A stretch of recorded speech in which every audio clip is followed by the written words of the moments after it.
All right, hello, welcome back to Stable Discussion. Today we're going to be diving into DeepSeek. It's kind of a new latest thing, but also I thought I'd give a quick kind of summary of how I'm developing AI apps these days. DeepSeek is, of course, this new amazing AI solution. It's very cheap, it's very affordable, it's very usable, and so we'll be using the API platform that they've provided here. Additionally, I'm also using a tool called Trigger.dev. Trigger.dev is this awesome tool for being able to run jobs effectively in the background, which actually is pretty great for running AI jobs because there's a lot of times where you may want to rerun something or retest something. You're running a lot of non-deterministic code, so especially when you're doing something kind of complicated, it's nice to have a tool like that. There's a lot of different kind of capabilities here for what they offer. You have some sort of agentic flows, figuring out how to do email campaigns, all sorts of stuff. And then additionally, I'm going to be using the AI SDK from Vercel. Today, we're going to be just hopping into Cursor and building this all out. I'll talk through some things as we go through this, but this is really my kind of go-to tool stack right now for just kind of playing around and building AI stuff. All right, so I'm going to go ahead and create a new project in Trigger. So we're just going to call this DeepSeek test, effectively. I'll go ahead and create that guy. Then this actually is a script that we can run to go ahead and set up that project. This is what we can then run to run the dev command here. All right, there we go. So now we've started configuring our project here. Yeah, sure, I'll do a source trigger. Let's do a simple hello world demo example here. Then when I run npx trigger.dev mode here, there we go. Now we're finally off the ground. Took a minute to get us off the ground, but now we're there. Great. Okay, cool. So now we've got our project running. It's got a dev environment going here. We've got a little hello world, and we can run a quick test on that. So what I'm going to do in here, you can kind of run different tasks. So I'm going to click run test. And here you can see I've kicked off this job. And all this test does, we can even look at the code here, is it just runs an example that just waits for 5 seconds and sends a message. And so we got our hello world message here. The really great thing about this is I can go to my runs. I can see kind of everything, every run that's happened. I can click on the run. I can debug what happened in the run. I can check what happened at each of these steps. The other thing you can do is you can replay runs and rerun runs that may have failed. So if you have like a process that's running that needs to like run through emails or something like that, and one of these fails, it's really easy to go kind of find it again and kind of figure out what happened and then do a retry. We can also add like how many max attempts we are given. So if this eventually fails some number of times, this retry will kind of catch it for us effectively. So cool. All right. So now we've got our little like pipeline tool trigger.dev set up here. And so now next step, let's try pulling in the DeepSeek stuff that we wanted to do. Let's go back to that. So if we wanted to see where that stuff is at, it's over here. So we need to use the DeepSeek module from the AI SDK. And so we're going to initialize and bring in a few different projects here. I don't actually think we need .env because Trigger will read the .env file as well. So that's all fine. We actually want not OpenAI, but we want DeepSeek as well here. So nice to get that added. So that's in a good spot. And now we're going to basically import DeepSeek into our example application that we've got here. Go ahead and rename this to DeepSeek demo. We've pulled in DeepSeek from the SDK here as well. So if we needed to customize like how DeepSeek is created, there's a bunch of different API capabilities that we could bring in. This allows me to customize like my API key. Maybe I'm defining that, getting passed to me. That way, like you've got a bunch of different users and those users have their own private keys that they're using. You could be passing those into jobs. You don't have to just rely on a single key. I do that for some projects. But additionally, you can use a base URL if you're maybe using a proxy or logging tools that sometimes will use a proxy to do logging, any additional headers or other information that you want to add. That's how you would configure it here. In our case, we're just going to use the DeepSeek AI API key. I'm going to add a .env file, and we are going to go get our key really quick. Website's under maintenance. No. Shit. Due to large-scale malicious attacks on DeepSeek services, registration may be busy. Oh no. That's not great. DeepSeek's down, so I'm not making a video on that. Unfortunately. Okay, in that case, we have no choice but to pivot to another interface. In which case, let's just use OpenAI. We still got the OpenAI API here. Okay, so we got our OpenAI API provider. We've already done this part. We've already got that guy going. And yeah, we have to set up the model. There's some chat models. They have their own factory function that you can call for that guy. They have completion models. They have image embeddings, all that sort of stuff. And there's generate text, there's stream text, generate object, stream object, and stream UI. Those are the basic ones here. I often just use generate text though. So in our case, like we can stream stuff out of these pipelines as well. That's actually something that is cool. Trigger.dev does support streaming. So if you did want a job to be able to stream data out, that is an option that you have. So effectively here, I'm going to pull in generate text, and we're going to use that for the work we're going to do today. So I got my generate text going. We need to still set up our OpenAI key instead of the deepgram key. And I will go ahead and provision one of those real quick. So now we do have this ability to do text generation. So effectively, we're going to just get with some kind of different ideas here. Let's make this like a company researcher, effectively. So we're going to get some different data about a company and be able to return all that data based on what we understand. Like an expert familiar with major companies. And then for our prompt, let's go ahead and we're going to use the payload. So what we're going to do is we're going to say, tell me what companies might fit the following criteria. So we're going to pass it a criteria.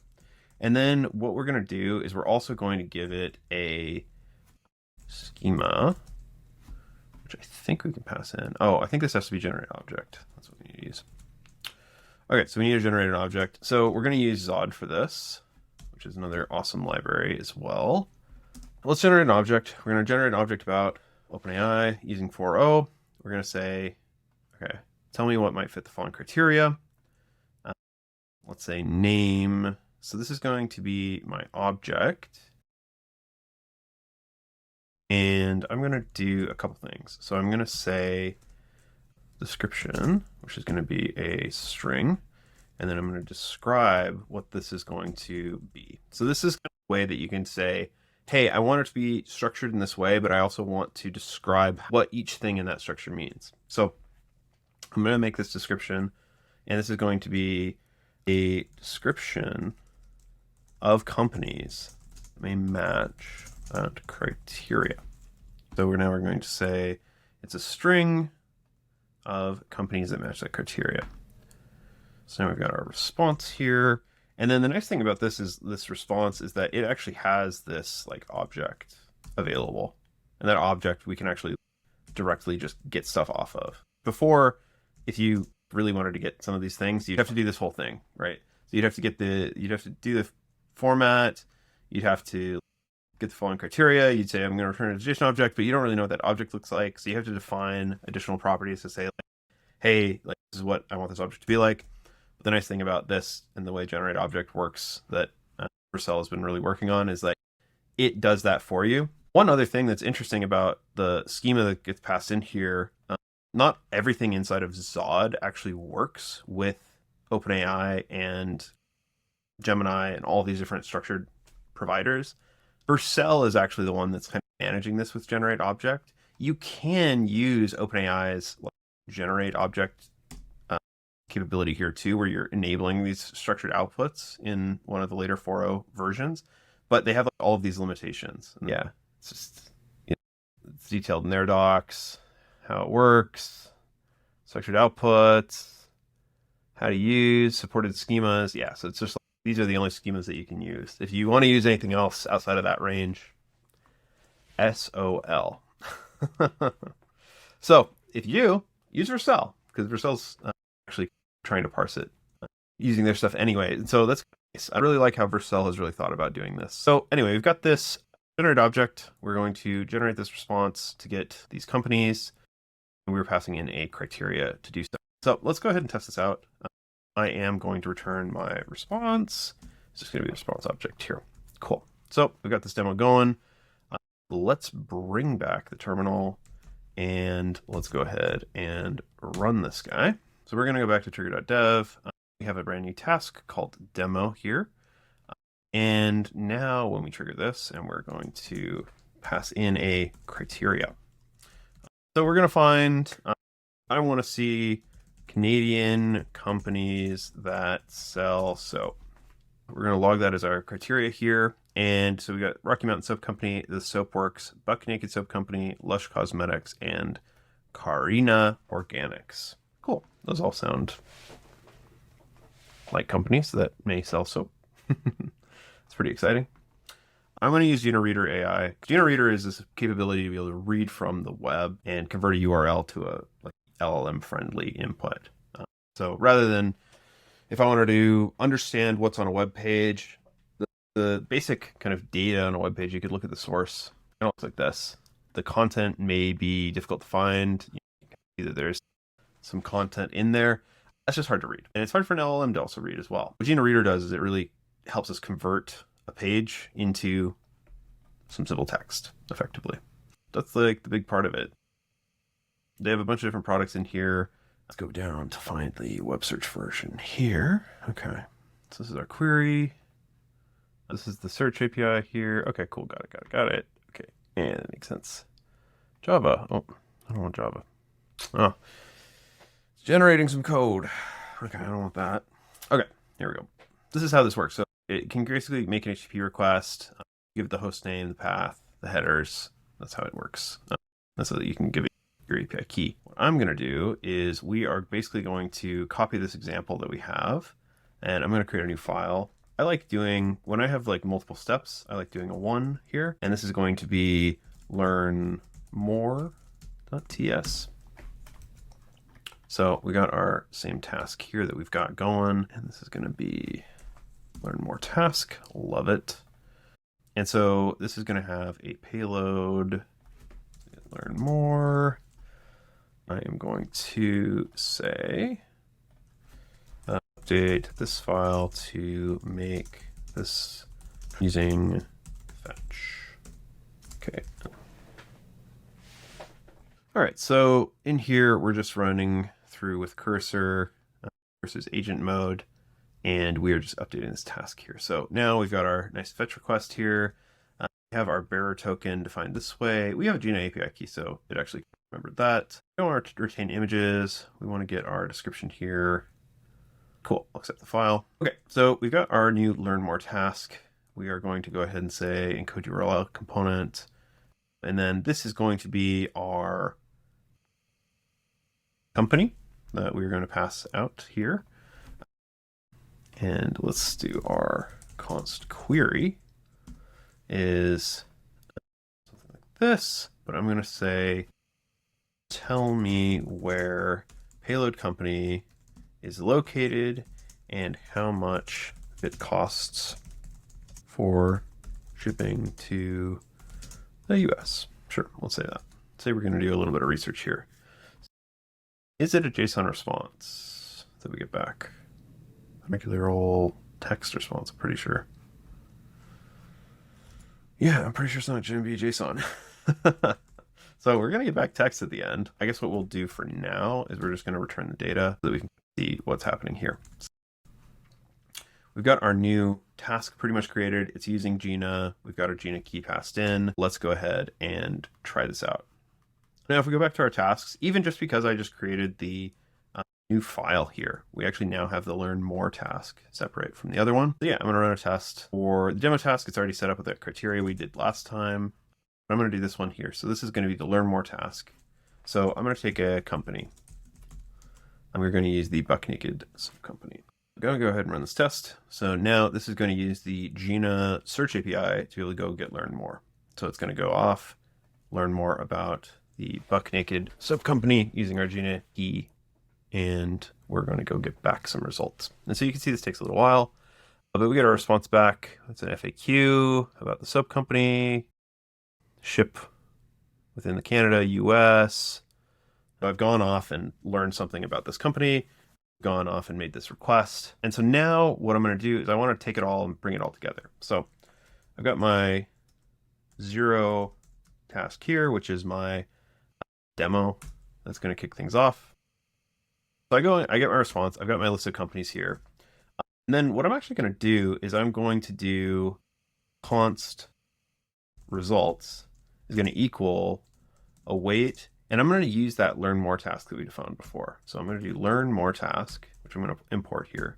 And then we can actually batch trigger and await, which is going to allow us to basically make a request for each of these different companies that we found in the response object. So I'm going to do response object dot company dot map, and we're going to pass that in where the payload is company. So that is how that's going to work. And so that will give us a series of results for all the companies that were created within this criteria. And I'm just going to say, just so we don't get too many companies, let's just do 3 companies for now. So let's go see what that looks like. So I'm going to take that same run that we did before. We're talking about companies that sell soap. And let's go ahead and make this demo run here now. So now I'm triggering the demo. That is going to go fire that initial demo task. And now each one of these is going to go off and kick off a separate run to learn more information. So you can see all 3 of those requests are all going simultaneously on different machines. There can be concurrency modes and stuff too. So like, you don't want to hit your usage too quickly. You could have these all batched up, but they all run sequentially. But the nice thing about triggering these as runs is like, say one of these fails for some reason, you can actually add that retry logic we talked about earlier. That'll give you this capability to be able to like kick off a bunch of runs. If any of them fail, they just automatically retry. And at the end, you get kind of all the results back up without having to really write a lot of logic around how that happens. So this is a really nice platform for being able to do that. We got our result. That was our payload, and our output is too big to actually display. So we'd have to download it if we wanted to see it. If I go ahead and do that. Cool. So if we take a look at this result here, you can see that it did get a ton of information about all of these different companies and like a bunch of different details about them. It actually may be very long, which I do worry about a little bit. All right, so that's 55,000 tokens. That's not a ton. It's a lot, but it's not that much at the end of the day. So if I do want to generate another response object, I can now, right? So I'm going to do basically a company data equals, and I'm going to do generate another object. And then I'm going to continue to do this whole act like everything about every company in the world thing. And then what I'm going to do is I'm going to say, tell me about the location of each of these companies and how much it costs for shipping to the US. And then what I'm going to do is I'm going to take these results. I'm going to take the map. It's not existing batch results. Yeah, dot runs. That's what's up. Okay. So we're going to map over the runs. Then we're going to do result.output. And then is this a response? It is a response. Okay, cool. So output does have a hard time with the typing. I don't 100% know why output always has a hard time with typing, but it does. Cool. So that will give me the information about each of these different companies. And then this is going to be, I want to delineate them with dash. Cool. Something like that. And then I am basically going to get back this object, company, location, shipping costs. Yeah, that's better. Okay. Cool. So we're going to try and get all of that information out for this guy. This is our company data. Cool. And you can already, this is getting a bit tricky potentially to run. So what we're going to do, the same kind of thing that we did before, effectively, we are going to create now another trigger function because I may want to rerun this in the future. Just in case it crashes or something happens. Company request. Cool. And so we are going to go ahead and take that payload. This is the company request payload. And this is going to be, I'm going to have results.runs. This is going to probably be like payload.results. Actually, I guess we can do the payload results stuff on our end before calling this. And then the result here is going to be, yeah, company data object. So that's going to be the result on this guy. Cool, cool, cool. Okay, so now we've got that guy going. And then rather than this being the company data being passed in there, we're going to have the, we're actually going to do this. So this is going to be the const company descriptions equals that guy. This is the company description. And this is going to be payload company descriptions, I'm pretty sure. What is it? It's payload.results. Okay. Data company request task. Is that a real task? Not yet, but it will be. Okay. Request. Cool. And now we go look at this guy. It does exist. Cool. So we're going to pull that in from 2, which is the company requests here. All right, we got our company data, which now we can do here. And we actually don't need the results anymore. That's fine. Then one thing I just like to do is they have a little logger that they use with Trigger that is just to be able to log out some results. So I'm going to add that guy here for getting this response. Got the data goes out, goes into this guy. Cool. And then we're done. So if I go back over to the trigger interface again, and let's go take a look at the runs. I'm going to go into my demo run again. And yeah, we're going to look at some companies selling soap one more time here. So this is our demo. We got our response. We got our object with the company data inside of it. You can actually see how many tokens we ran and all that stuff too. Cool. We kick off all of our different jobs to go get more information from the web about these different companies. And then when all of that data comes back, then we are going to be able to know a bunch more about these different companies. So now we're going to trigger our company request task here, which is the new task that we just added. Oh, and it got triggered, but we didn't actually listen for it. Company request was made. And then when we look at the output, there was no results, which is interesting, which tells me, so we got our payload and our payload had payload in it. So I'm kind of thinking this guy maybe doesn't need this to be called payload. Probably nested that one level too deep. This also needs to be trigger and wait if we're going to be able to get the data out. I think like you look back at that other run, if you don't wait, it's just going to come back with a run ID and say, hey, like you wanted to understand like how much this ran, you can just listen to that guy and that'll tell you. So we could replay this run, and what we could do is actually just get rid of the payload thing that happened there. And now we've got a nice little run that we can run here. So if we run that, then this is actually going to have all this data, and we can get some information about the different companies. So we can see Rocky Mountain Soap Company, its location in Canada, and it's free for orders over $50. That's cool. Okay. So replay this guy. Check out these companies selling soap, and let's do some research on how much it costs for them to ship. We get back our response. Again, we're Rocky Mountain Soap Company, Soapworks, and Naked Soap Company. Those are the 3 we're looking for. We got our results. We got our ID, output. Hey, there we go. Okay, cool. Now we've got our different companies here. So we got Rocky Mountain Soap Company, The Soap Guy, US City Soap, and Buck Naked Soap Company. And so even though at first, remember I made this like Canadian companies that sell soap, a bunch of these actually aren't Canadian, which is actually interesting. Buff City Soap and The Soap Guy are both not based in Canada, but they both came back as a Canadian result. Now, it did come back with 4 results, which I do find interesting. Okay, Buff Guy is the one. Buff City, that one came up new.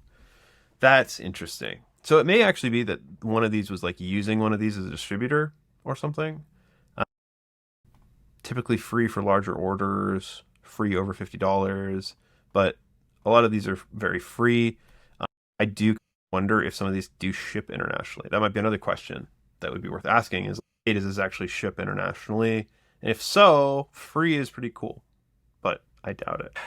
Honestly, very much too bad that DeepSeek is down. I did want to test that out today. But overall, I did kind of give you just a feel for what it's like to code in these environments.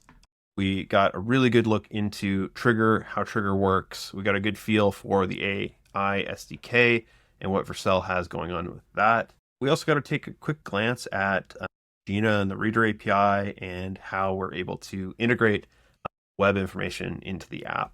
New stuff there.